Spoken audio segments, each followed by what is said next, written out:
Hello students. तो आज अपन जो चैप्टर पढ़ने वाले हैं वो है 8th क्लास का ज्योग्राफी का फर्स्ट चैप्टर रिसोर्सेज। ध्यान से सुनना, ये चैप्टर आपके आगे के पर्पस से, फ्यूचर पर्पस से, आपके नॉलेज के पर्पस से, आपके एग्ज़ाम के पर्पस से, एग्ज़ाम के पर्सपेक्टिव से देखा जाए तो सबसे ज़्यादा इम्पोर्टेंट और सबसे ज़्यादा बेसिक चैप्टर है आपके लिए।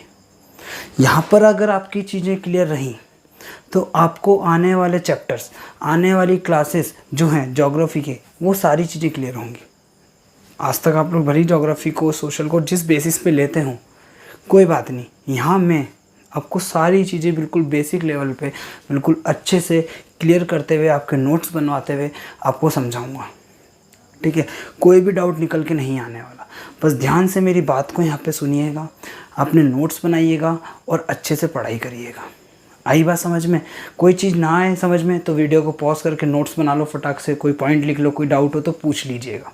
ठीक है ना, कमेंट में लिख सकते हैं आप, कुछ भी कर सकते हैं, कोई इशू नहीं है। ठीक है ना, मैं अपना मैसेंजर दे दूँगा, नंबर दे दूँगा, कोई दिक्कत नहीं होगी। ठीक है, लिंक दे दूँगा, तो उसमें आपकी सारी चीज़ें क्लियर हो जाएंगी। लेकिन आप लोग पढ़ना स्टार्ट करिए। ठीक है ना, तो आज जो अपन चैप्टर पढ़ेंगे वो है रिसोर्सेज। आई बात समझ में? इस चैप्टर की आपके पास 2 वीडियो आएंगी। पहला पार्ट ये है और दूसरे पार्ट में जो इस चीज़ का जो रिमेनिंग पार्ट होगा वो मैं अवेलेबल कराऊंगा। फर्स्ट पार्ट में अपन जो आज पढ़ने वाले हैं वो लिख लीजिए। फर्स्ट पार्ट में अपन पढ़ेंगे what is resource, types of resources. Types of resources में अपन पढ़ेंगे नेचुरल रिसोर्स और ह्यूमन मेड रिसोर्स। ठीक है ना, नेचुरल रिसोर्सेज में अपन पढ़ेंगे renewable resources and non renewable resource. Part 2 में जो इसका रिमेनिंग पार्ट है इस चैप्टर का वो पढ़ेंगे। और बात को मेरी ध्यान से सुनना, इस चैप्टर के बाहर में, इस चैप्टर में जो भी मैं पढ़ाऊँ उसके बाहर कुछ भी नहीं आएगा। आई बात समझ में? तो 10 से 12 मिनट का लेक्चर होगा, लेकिन आपकी जो इंपॉर्टेंट चीज़ें होंगी सारी कवर हो जाएंगी और आपका सारा कंसेप्ट क्लियर हो जाएगा। आई बात समझ में? तो आज अपन स्टार्ट करने वाले हैं रिसोर्सेज। अब रिसोर्सेज क्या होते हैं मेरी बात सुनना। आपने सुना होगा सोर्स। सोर्स मतलब साधन, साधन मतलब कोई अवेलेबल चीज़। कोई भी थिंग अवेलेबल है मेरे पास, वो क्या है, बस अवेलेबल है। ठीक है ना, लेकिन मैंने उसका यूज़ नहीं करा, मेरे पास वो फालतू की पड़ी हुई है। फालतू की पड़ी हुई चीज़ को तो आप क्या करते हो, फेंक देते हो ना। तो वो रिसोर्स कहाँ से हुई? मैंने बोला कि आपके पास कोई अवेलेबल थिंग है। आई बस अवेलेबल थिंग है, आपके पास कोई भी अवस्थी, मतलब कोई भी वस्तु आपके पास उपलब्ध है। ठीक है ना, लेकिन जब तक आपका उसका यूटिलाइजेशन नहीं करेंगे, जब तक आप उसका यूटिलाइजेशन नहीं करेंगे वो रिसोर्स नहीं बनेगी। तो इससे एक चीज़ तो क्लियर हो गई कि कोई भी अवेलेबल थिंग का आप जब यूटिलाइजेशन करते हैं तो वो क्या बन जाता है, रिसोर्स बन जाता है। क्या बन जाता है, रिसोर्स बन जाता है। इकोनॉमिकली रिसोर्स बन जाएगा। ठीक है ना, इकोनॉमिकली और अवेलेबिलिटी के हिसाब से, एसेसिबिलिटी के हिसाब से।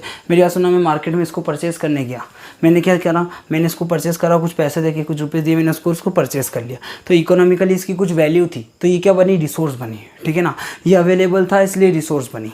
आई बात समझ में? इसका मैंने यूज़ किया, मैंने यूटिलाइजेशन किया, इसीलिए ये रिसोर्स बनी। आई बात समझ में? तो ये तो हुआ रिसोर्स। ठीक है ना, रिसोर्स के बाद मेरी बात सुन, आज से 400 साल पहले, आज से 800 साल पहले, आज से 800 1200 साल पहले, 8000 साल पहले, 800 ईयर्स एगो बिफोर। आई बात समझ में? तो आपने ये देखा होगा कि उस समय के साथ में क्या 8000 साल पहले ये बोर्ड अवेलेबल था? क्या फ़ैन अवेलेबल था? क्या AC अवेलेबल था? क्या गाड़ियाँ, व्हीकल्स जो हैं, क्या इतनी टेक्नोलॉजी थी? नहीं थी। आई बात समझ में? तो टाइम, टेक्नोलॉजी, मेरी बात सुना, जो मैंने वर्ड बोला टेक्नोलॉजी, क्या ये सारी चीज़ें अवेलेबल थी? नहीं थी। तो जब अब चीज़ें अवेलेबल हुई, ठीक है ना, अब जब चीज़ें अवेलेबल हुई, अच्छा अवेलेबल तो थी, कैसे थी, लेकिन इनडायरेक्टली अवेलेबल थी, आपने उसका यूटिलाइजेशन नहीं करा था। अब आपने उसका यूटिलाइजेशन करना सीख लिया है, आपने टाइम के साथ में, with the use of time and technology, with the use of time and technology, time और टेक्नोलॉजी के साथ में, टाइम और टेक्नोलॉजी के साथ में आपने रिसोर्सेज को क्या करा है, डेवलप करा है। तो कौन 2 फैक्टर इंपॉर्टेंट होगा, टाइम एंड टेक्नोलॉजी। रिसोर्सेज के लिए 2 फैक्टर कौन कौन से इंपॉर्टेंट होगा, टाइम एंड टेक्नोलॉजी।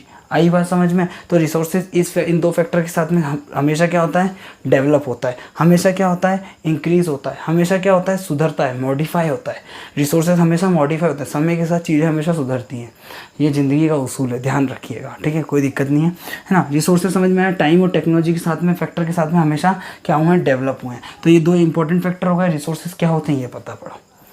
अब रिसोर्सेज कितने टाइप के होते हैं? मैंने बोला मेरे पास खाने में बहुत सारी चीज़ें, फल दाल हैं, सब्जियां हैं, रोटी है, थाली में इतनी सारी चीज़ें पड़ी है ना। मैंने बोला थाली में, मैंने बोला मेरा खाना लगा हुआ है, तो मैंने बोला सिर्फ खाना, मैंने सब चीज़ों को मिला के क्या बोल दिया, खाना। आई बात समझ में, मैंने सब चीज़ों को मिला के बोल दिया खाना।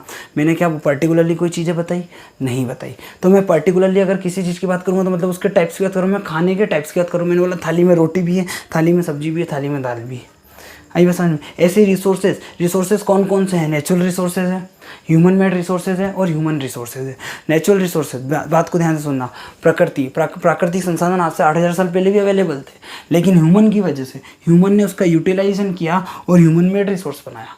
ये लाइन को वापस सुनना, ह्यूमन ने क्या करा, नेचुरल रिसोर्सेज का यूटिलाइजेशन किया और ह्यूमन मेड रिसोर्स बनाया। ठीक है ना, कोई बात नहीं, कोई दिक्कत वाली इशू नहीं इस चीज़ में, ऐसे है नहीं। तो इतना तो आपका खुद का बेसिक दिमाग है। इंसान अगर ना होता तो प्राकृतिक संसाधन का यूज़ नहीं होता, और वो संसाधन नहीं होते, वो रिसोर्सेज नहीं होते।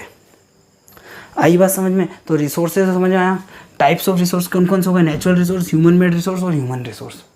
तो कोई भी रिसोर्स जो ह्यूमन बनाएगा वो ह्यूमन मेड रिसोर्स हो जाएगा, कोई भी रिसोर्स जो ह्यूमन बनाएगा वो ह्यूमन मेड रिसोर्स हो जाएगा। ये अपन को क्या भगवान ने दिया है, बोर्ड अपन को भगवान ने दिया है, नहीं ना। टाइम और technology, with the use of time and technology के अपन ने क्या करा, इसका डेवलपमेंट करा है।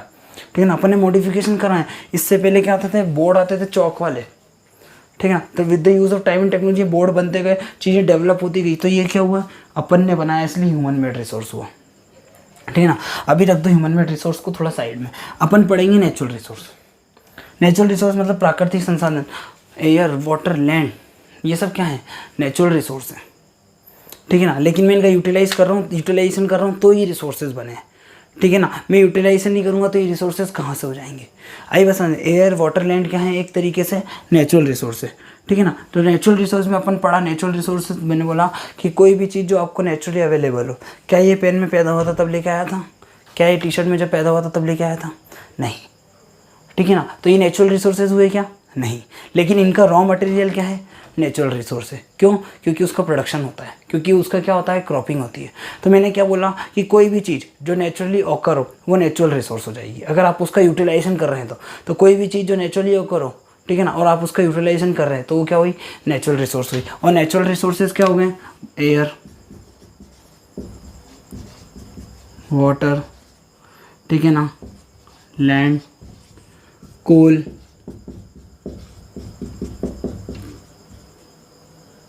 पेट्रोलियम। आई बात समझ में। तो ये सब क्या हुआ है, नेचुरल रिसोर्स हुए। अब नेचुरल रिसोर्सेज भी दो टाइप के होते हैं बच्चों, कौन कौन से, रिन्यूएबल, नॉन रिन्यूएबल। आपने छोटी क्लासेस में पढ़ा है, रिसाइकल, रीयूज, रिबाउंड, ये सब क्या है, वापस क्या हो रहे हैं, वापस क्या हो रहे हैं, यूज़ हो रहे हैं, बार बार क्या हो रहे हैं, रिसाइकल हो रहे हैं, बार बार क्या हो रहे हैं, बन रहे हैं, बार बार अवेलेबल हो रहे हैं। आई बात समझ में। तो मैंने बोला भले आपने ना पढ़ा हो लेकिन आपने ये वर्ड सुने तो हैं, रिसाइकल, रीयूज, रिबाउंड, है ना, ये सारी चीज़ें आपने कहीं ना कहीं सुनी है। तो मैंने बोला रिन्यूएबल रिसोर्सेज, लग गया सामने, मतलब वो रिसोर्सेज जो आफ्टर सम टाइम क्या हो जाए, रिप्लेनिश हो जाए, आफ्टर सम टाइम क्या हो जाए, रिसाइकल हो जाए, आफ्टर सम टाइम रीयूज हो जाए, तो वो रिसोर्सेज क्या होते हैं, रिन्यूएबल रिसोर्स होते हैं। और रिन्यूएबल रिसोर्स मतलब कौन कौन से होंगे, सीधी सी बात है, air, water, land, solar energy. भाई सोलर मतलब सन की लाइट से जो एनर्जी आप अपन प्रोड्यूस करते हैं वो एनर्जी अनलिमिटेड है। सन की लाइट, वो जो एनर्जी सोलर एनर्जी जो है बिल्कुल अनलिमिटेड एनर्जी क्वांटिटी में आपको अवेलेबल मिलेगी। आई बस समझ में, सोलर एनर्जी। उसके बाद में विंड एनर्जी, ये सब चीज़ें क्या हैं, ये रिन्यूएबल रिसोर्सेज हैं। ये क्या हो जाते हैं, अनलिमिटेड क्वांटिटी में, जो कि रिसाइकल हो जाए, रीयूज हो जाए, और अनलिमिटेड क्वांटिटी में नेचर में अवेलेबल हो, तो वो रिन्यूएबल नेचुरल रिसोर्स है। आई बात समझ में। अब उसके बाद अपन देखेंगे non renewable resources. Non renewable resources क्या होते हैं बच्चों, नॉन रिन्यूएबल रिसोर्सेज मतलब रिसाइकल तो हो रहे थे लेकिन नॉन लग गया, मतलब वो रिसोर्सेज जो नॉन रिन्यूएबल हो, नॉन रिसाइकल हो, नॉन रीयूज हो, मतलब एक बार यूज़ हो गए तो वो ख़त्म।